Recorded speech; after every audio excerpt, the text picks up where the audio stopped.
आज बांग्लादेश क्या हो गया, भारत के खिलाफ हो गया। जिन्ना को भी ये बात पता था, वहाँ के सैनिक तानाशाहों को भी ये बात पता था कि एक नेशन पाकिस्तान कभी सक्सेस नहीं हो पाएगा, कोलैप्स कर जाएगा।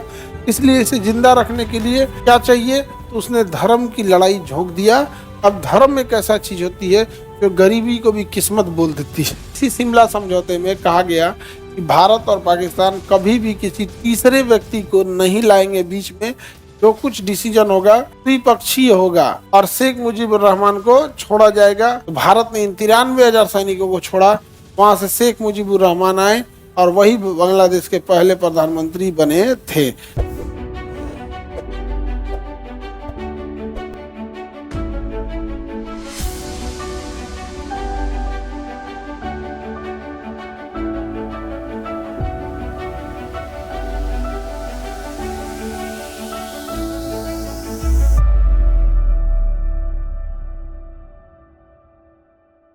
उन्नीस सौ 71 की लड़ाई के बाद बांग्लादेश का जन्म होता है।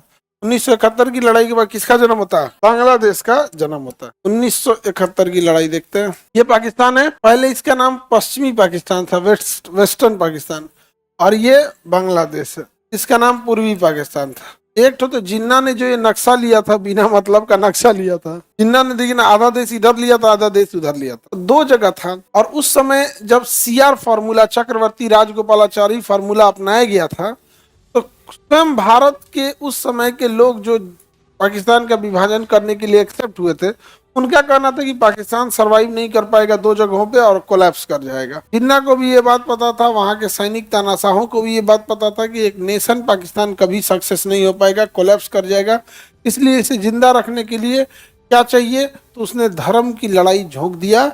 अब धर्म एक ऐसा चीज होती है जो गरीबी को भी किस्मत बोल देती है। धर्म एक ऐसा चीज है जो गरीबी को भी क्या कह देती है, किस्मत जोड़ देती है। यहाँ पे बहुत उटपटांग चीज है, बहुत, मतलब भारत में समझिए कि इतना ज्यादा इसका मिसयूज किया गया है, इतना ज्यादा धर्म और जाति का मिसयूज किया कि मेजॉरिटी लोग इससे परेशान हो गए। अब यहाँ पर पाकिस्तान जब यहाँ बना तो ये एरिया था ईस्ट पाकिस्तान, और यहाँ बंगाली भाषा बोली जाती थी, और उधर वाला एरिया था पाकिस्तान, वेस्ट पाकिस्तान। तो क्योंकि वेस्ट पाकिस्तान मेन लैंड पर था, मेन लैंड पे था, राजधानी उधर ही थी, संसद भवन उधर ही था, तो वो लोग अपना दबदबा चाहते थे। पाकिस्तानी देखिए, जो इंसान खराब रहेगा ना, आज आपसे लड़ रहा है तो कल किसी और से लड़ेगा। कलेशी आदमी हमेशा कलेश करते रहता है, कभी सही नहीं होगा। कुछ कलेशी लड़का होता है सब, आपके हॉस्टल में एक दो मिलेगा सब, लॉज वाला में लड़का सब कलेशी लड़का मिलता है। आप लड़की लोग को कलेशी लड़की खूब मिलेगी, हाँ कलेशी खूब मिलेगी। जब देखो बढ़िया चीज खराब कर देगी, एकदम नाना तो भौजाई देखते हैं, एकदम कलेश भइल रहेगा, मत पूछिए आप एकदम। तो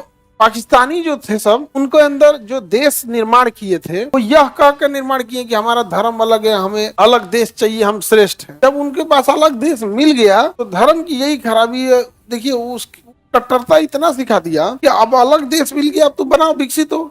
अब यहाँ के बंगाल के लोगों को कहता कि ये बंगाली बोलता है सभी सब। अच्छा, यहाँ पर पाकिस्तान का है पंजाब, जैसे इंडिया में पंजाब है ना, वैसे वहां पंजाब है।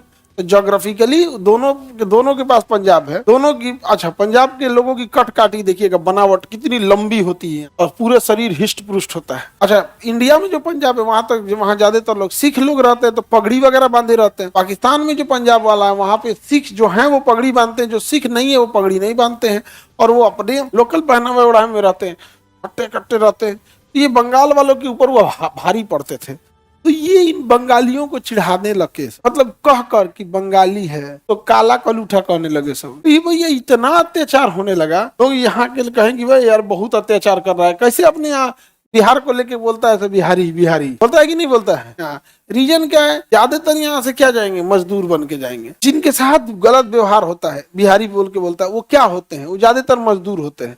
एक्चुअल में मजदूर गरीब होता है, किसी भी राज्य के गरीब का इज्जत नहीं है। ऐसा नहीं है कि कोई झारखंड का है और गरीब है उसकी इज्जत है। भारत में गरीब का कहीं वैल्यू नहीं है, कहीं भी गरीब मजदूर का कोई वैल्यू है किसी स्टेट का हो।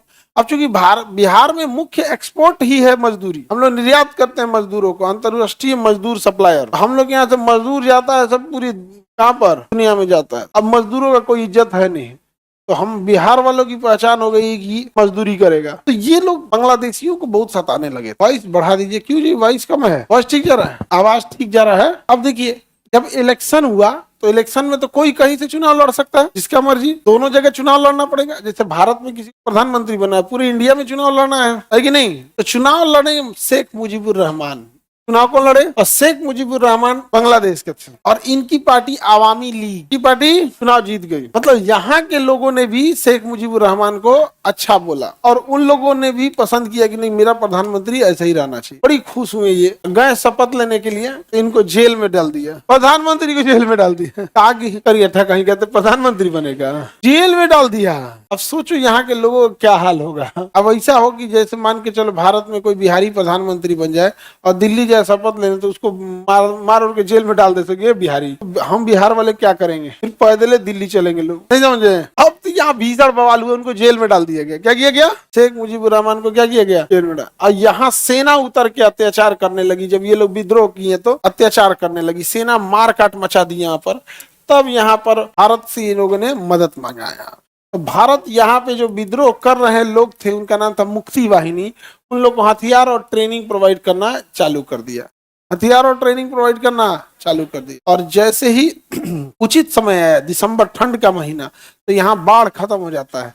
और बांग्लादेश और पश्चिम बंगाल, यूपी, बिहार, सब तो बाढ़ का टाइम है।